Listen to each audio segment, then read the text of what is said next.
आज हमारे साथ में कट्टर हिंदूवादी मनोज जोशी जी हैं।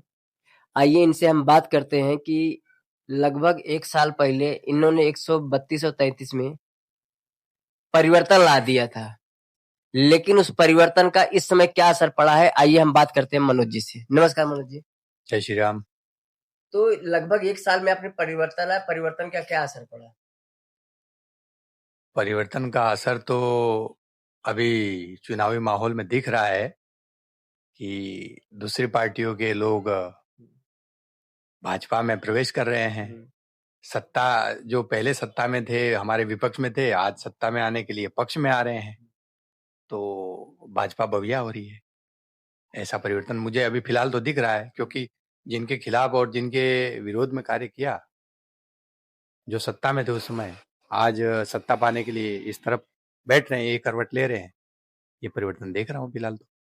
लेकिन जैसे देखा जा रहा है, जैसे कि 132 हो गया, 133 हो गया और हितेंद्र ठाकुर में इन इन दोनों में क्या तुलना है आपको दिखा? तुलना 35 साल का काम और 1 साल के काम में कितना फर्क? काम तो अभी मुझे कुछ हुआ ऐसा दिख नहीं रहा है यहाँ तो, अभी फिलहाल 1 साल का तो। समस्याएं जो थी जस के तस, जिन समस्याओं के लिए हमने काम किया था, जिन समस्याओं के लिए हम परिवर्तन का सोच रहे थे, वो समस्याएं अभी जस की तस है, शायद बड़ी होंगी, क्योंकि मैं तो यहाँ 6-7 महीने से फिलहाल हूँ नहीं, और जितना मैं आप लोगों से या दूसरे लोगों से इंटरेक्ट हो रहा हूँ, उनसे मालूम पड़ रहा है कि समस्याएं बड़ी है, कम नहीं हुई है। तो परिवर्तन जिस उद्देश्य से किया गया था वो तो नहीं हुआ। तो जो आपके ऊपर जो बीत रही है इस समय, जिसने कि आपने काफी मेहनत किया था, कभी आपको सहयोग वगैरह मिला या फिर जो है आपके काम को लेके कुछ आगे बढ़ावा हुआ क्या? देखिए, काम हमने मेरे व्यक्तिगत सहयोग के लिए हम लोगों ने नहीं किया था। हम लोगों ने काम हमेशा जनता और हिंदू जनता के लिए किया है, हिंदू कार्यकर्ताओं के लिए किया है।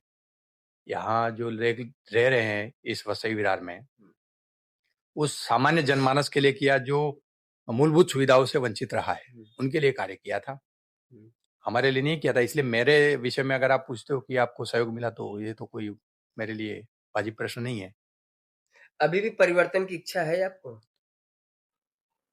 किस प्रकार का परिवर्तन आप चाहेंगे अब हम? जैसे महानगर पालिका है, हम्म। तो अगर बीजेपी के पास चली जाए या फिर बहुजन के पास ही रहे, तो इसके विषय में आपका क्या कहना है? देखिए, मुझे तो कोई खास विशेष फर्क दिख नहीं रहा है दोनों में। अगर इधर भी चली जाए या उधर भी चली जाए तो कुछ। आपका झुकाव किस तरफ है? जैसे कि दिखते हुए ऐसा लग रहा है कि आपका जो भी वहाँ पे मतभेद ऐसा महसूस हो रहा है, मतभेद ऐसा महसूस हो रहा है। मतभेद का कारण?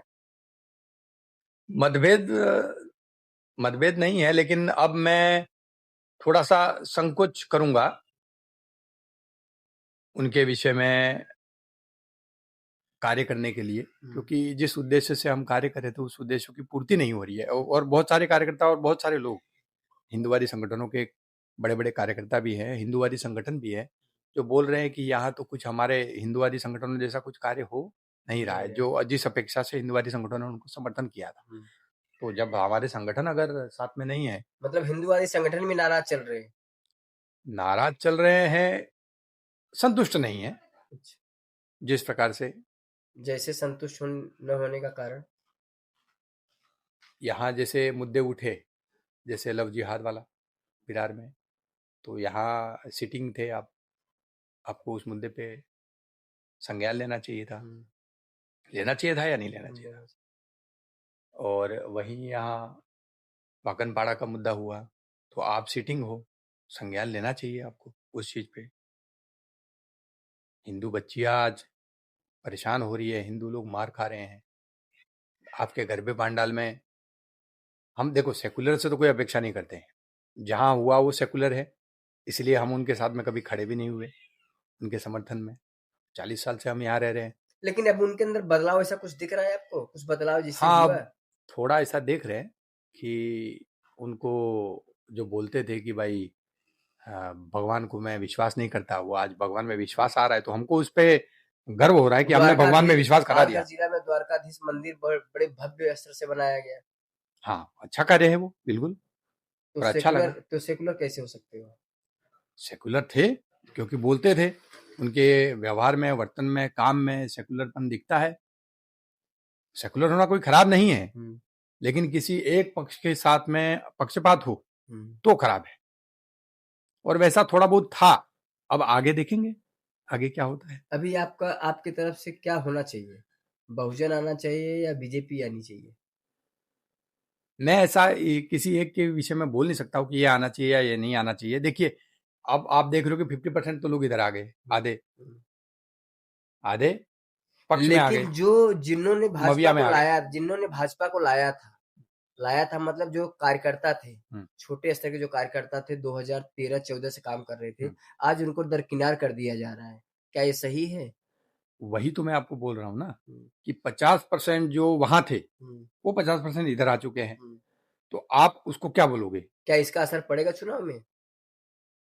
अब मैं तो वोट देने जाऊंगा तो मैं जिसके खिलाफ हमेशा वोट देता रहा हूँ उसको तो वोट मैं नहीं दूंगा, अच्छा। चाहे वो किधर भी चला जाए, क्योंकि मैं उस विचारधारा से पहचानते रहा हूँ उसको कि उसकी विचारधारा कैसी रही है। उसको तो मैं मतदान नहीं कर सकता हूँ, सिर्फ सिंबल देख के तो मैं मत नहीं करूंगा।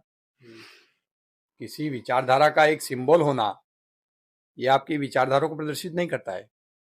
आप कार्य कैसे कर रहे हो, आपका जीवन कैसे जिया है, वो भी तो आपकी विचारधारा को प्रदर्शन करेगा। तो मैं तो नहीं मतदान करूंगा, और मुझे ऐसा लगता है कि जो जो हिंदूवादी हैं ऐसे लोगों को मतदान नहीं करेंगे जो हिंदुत्व की विचारधारा वाले हैं। अब तो द्वारकाधीश का मंदिर बन गया है, अब तो जो हिंदूवादी के नाम पे जाना जाएगा ना।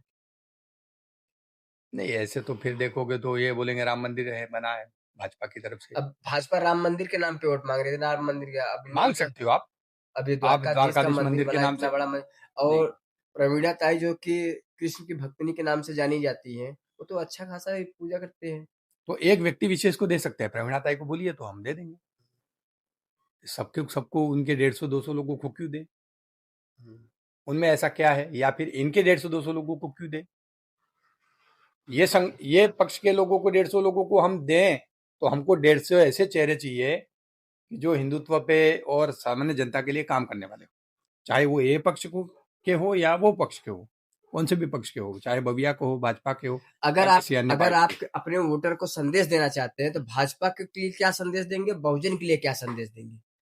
दो दो बता दीजिए, भाजपा के लिए क्या संदेश है और बहुजन के लिए क्या संदेश है? मैं अपने सभी सहयोगियों से और यहाँ के जागरूक मतदाताओं से एक ही निवेदन करना चाहूँगा कि आप मतदान सिर्फ ये करके मत दीजिए कि ये पार्टी से है या ये संगठन से है या हमारा साथ में रहा है या हम इनको पहचानते हैं, इस वजह से मतदान मत कीजिए। आप जिस विचारधारा को लेके आप चल रहे हो इतने समय से, आप में अगर वो आपके पड़ोसी में या आपके पक्ष वाले में भी नहीं दिख रहा है तो आप मतदान मत कीजिए, क्योंकि आपको परिवर्तन लाना है, और परिवर्तन तभी आएगा। हम 40 सालों से देख रहे हैं यहाँ मूलभूत सुविधाओं से वंचित रहे हैं, हम आगे भी रहेंगे चाहे कोई भी आ जाए। अगर हमने इनको मजबूर नहीं किया हमारी मूलभूत सुविधाओं की तरफ देखने के लिए, आप मजबूर कर दीजिए। आप वोट ऐसे ही व्यक्ति को दीजिए जो आपकी मूलभूत सुविधाओं पे काम करे, आपकी विचारधाराओं के लिए काम करे। ऐसे ही व्यक्ति को दीजिए चाहे वो किसी भी पक्ष का हो।